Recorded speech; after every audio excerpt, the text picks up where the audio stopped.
scratch the record. It's time for our main event of the evening. This, of course, a rematch for the vacant flyweight title that was vacated by Henry Cejudo a matter of time ago. We have Deiveson Figueiredo, the unofficial champ, taking on Joseph Benavidez. And Matt, it was a really interesting matchup the first time through. Of course, we saw what happened. There was a clash of heads. Figueiredo followed it up, gets the finish win, but he doesn't get the belt because he missed weight. So that was kind of the big question mark going into that fight. Nobody was really talking about it. Oh boy. Nostradamus over here, though, had it figured out. So Figueiredo, just to preface this, when he had lost to Joseph Formiga, he had completely blamed that loss on the fact that he had to cut 39 pounds the week of the fight, which, when you think of, for instance, Dada 5000 had like cardiac arrest 4 times because he cut about that much weight to fight Kimbo Slice. Figueiredo cut all that weight and then still had a fairly competitive performance against one of the better guys in the division. So that always stays in the back of my mind. And when you watch him fight, he has size over everyone in that division. I mean, he looks kind of like a featherweight. He fights really long. He has wide shoulders, really long arms too. So just on the feet, he's going to be a problem for a lot of people. But yeah, the weight, I think, is more of a question mark than who the winner of this fight is going to be. I'm surprised that you'd say that because he had such an issue the first time through. I would think of a guy like this, and again, 18-1, he can finish fights, this and that.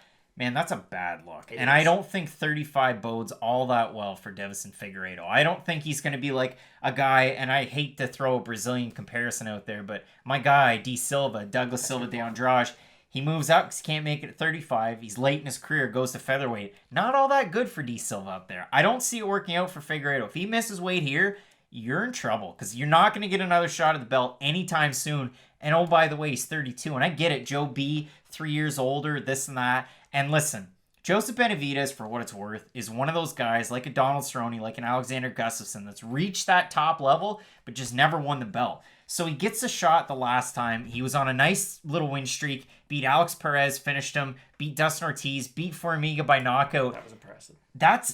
But that's a tough fight exactly. Now. In hindsight, from what we've seen out of Figueiredo, or Formiga rather, hasn't been all that good. So it's really tough to try and get a read off this one. And if you even go back further, the Benavidez fight against Pettis, it was competitive. It was a close fight. That first round. That's the issue. So we look at this one for the parts and pieces. And I know when we made the first video back before that fight, we both went with Figueiredo in that one. I mean, Benavidez, there's a lot of things that he does incredibly well. He's really speedy. For a guy that's 35 years old, you don't see many 35-year-olds move as quick as he does. He can switch stances well. He can wrestle really well. He's one of the more well-rounded guys in the division. Yeah. And he poses a lot of problems. Deiveson Figueiredo, though, you're hard-pressed to find a better finisher at 25. I mean, run the fight back with Pantoja, 10 times, and, you always hear people say this. Run it back 10 times, and this guy's going to win 9 times or 8 times. You run that fight back, it's probably 50-50, really, at this point. Deiveson Figueiredo, I do hold in very high regard, so I don't want to make it seem like I'm just pushing it one way. And there is some recency bias, and the trouble is they fought, and we saw a finish. Now, again, you can attribute that to the accidental clash of heads, and I hear your argument. It's just everything that happened before that is the problem. Well, their first fight's one of the weirdest fights in recent memory, just because it felt like the UFC really wanted Benavidez to win. A lot of the marketing went into the fact that he's one of the better guys to never win a UFC title. His losses have really only come to like some of the greatest ever. He's lost Dominic Cruz twice, lost Sergio Pettis, not one of the GOATs, but still, and then lost to Mighty Mouse twice. And then won by decision and made a really good account of himself. The weird thing about Benavidez is he's oddly hittable for how fast he is. He moves his feet really well. He throws his boxing combinations.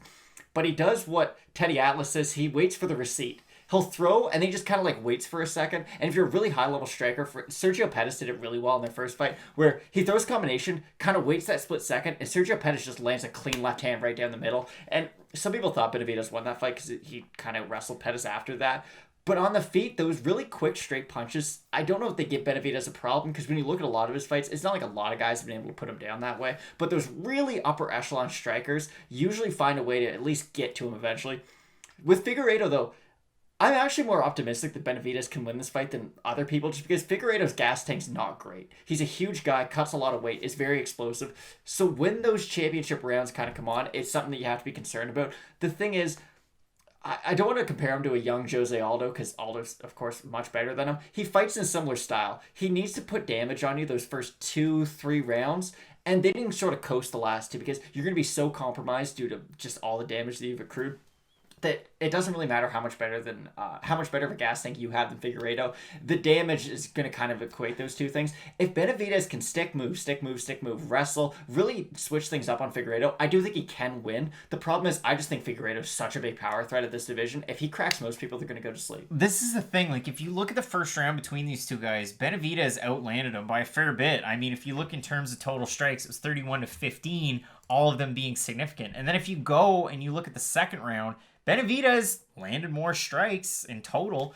But again, clash of heads in close, Figueiredo follows it up with power punches and gets the win. So it's tough. I mean, if you're a big Joe B guy, you have to think, like you said, you got to pour it on him really quick and then outlast them near the end. And all you're going to have to worry about, if that's the case, and it's an oversimplification, but all you have to worry about is, well, this guy's a power threat. I just have to kind of keep away from him and not let him gain the distance. And again, it's going to happen in most Joseph Benavidez fights. He's at a disadvantage in terms of reach and in terms of height. So you keep that one in mind. And it's tough. It really is. Honestly, when you've got a rematch this close to the first fight, understanding how that first fight went, it's tough not to say that it's going to happen the same way. I want to know what everybody's thinking down in the comments. If you're going to say and still, if you're going to, well, and it's tough because it's not really an and still, but is it going to be another win for Figueiredo, or is Benavidez finally going to get it? And I get it. Joseph Benavidez is one of those guys that a lot of people love. Just like when Aldo fought Petr Yan, there were a lot of people out there for Jose Aldo. There's going to be a lot of people out there for Joseph Benavidez because rightly so. He's had that shot. It's never really worked out. And unfortunately, I see it going by way of Figueiredo again. I think you're hard-pressed to find guys that are better than him right now at flyweight. I think Moreno poses a tough test at this point. I think that Pantoja does as well. Those are about the only two guys right now. And really, you mentioned the younger guys in the division kind of working their way up. And nothing against Joseph Benavidez, but at 35, yes, he still has the speed and he has a lot of the skills.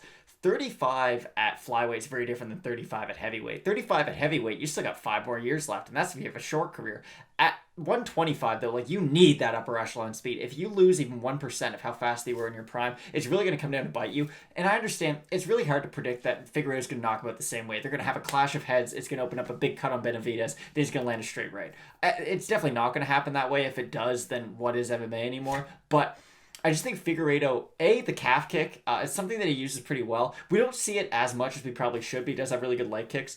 Benavidez's movement is going to be a huge key, so Figueiredo is able to kind of attack those legs early on, take some of that movement away from Benavidez. It's going to make him a lot more hittable, especially in those later rounds if Figueiredo is exhausted. He will have a higher chance of at least landing that one big shot to put Benavidez down. It's weird because a lot of the time when you have the more skilled guy, if you will, against the power threat, you're going to go with the more skilled of the two, which I do believe is Benavidez. If you really look at both guys' skill sets, Benavidez probably does more a little bit better. He's the better wrestler of the two. I'd argue their grappling's at about the same rate because Figueiredo on the ground is quite nasty. He's got a really good submission game. But Benavidez, his wrestling's better. If he gets on top, I think he has the advantage in the grappling. It's just the power threat from Figueiredo is so huge, and especially against a guy who we've seen he's been cracked before. The last thing that not a lot of people are talking about, and I think I feel the same way about Danny Gay versus Calvin Kattar, our main event on Wednesday night. Benavidez just got knocked out. Like, that fight wasn't very long ago. It's very much a recent fight. So it's something that concerns me. If you have a fight of the night, or if you get dropped or knocked out, you should not fight for 6 months. I don't think, at least. You really need to give your brain time to recover. Because like we saw in the Michael Bisping Kelvin Gastelum fight that we just mentioned in our last video, if you get dropped and finished, it happens a lot easier 3 weeks later. And of course, it's been longer than 3 weeks for these two guys. But every time you get knocked out, the best example, or the best description is, when you open a jar the first time, it's really, really hard to open. But every time you open it afterwards, it keeps on getting easier and easier and easier. And that's the same thing with your brain. Like, your brain doesn't want to take this crazy amount of damage. Now, there's some guys like, Max Holloway, who it doesn't really matter what you throw at them. Like, they can just eat shots and keep on going. Most guys, it catches up to them in their career. And I don't know if we're at that point for Benavidez, but we're at least asking that question. With Figueiredo, we kind of know what we're going to get. A huge power threat with good submissions. With Benavidez, we don't really know what a 35-year-old Benavidez looks like, especially coming off his last fight. He looked good until he didn't. And in this fight, I think we can see the same thing. Benavidez might win the first round, might win the second round, but it's always going to be, okay, when's Figueiredo going to land that big shot? And I think he'll be able to in this. I'm going to give you a weird stat before we part. The weird stat being Deiveson Figueiredo has a negative striking differential. If you look at strikes landed per 15 or per minute, 2.544 against 2.76. So it's at a negative, even though his accuracy is 52%, his defense is 52%. Joe B, positive, and he's fought upper level competition for years and years, and it's not just at 25, it was at 35 as well. So overall, great striking by both guys. Obviously, the power threat being Deiveson Figueiredo. And in terms of everything thrown all together, if we look over on Tapology, at 449 votes, 77% going with Figueiredo, 79% by knockout. If we look over at the odds really quick, Figueiredo's about a minus 220 favorite, opened up minus 150. I'd be all over those. And if we look in terms of, this whole card being what it is, lock of the night's probably going to be Mark Casey for me over Fiziev. I mean, I don't see how he loses that fight, and I think the odds are pretty good there. But gonna go with Figueiredo here. What's your lock of the night if you've got one, and who are you gonna go with in this fight? Okay, so I'm gonna do it the opposite way. I think Figueiredo's gonna be able to get it done.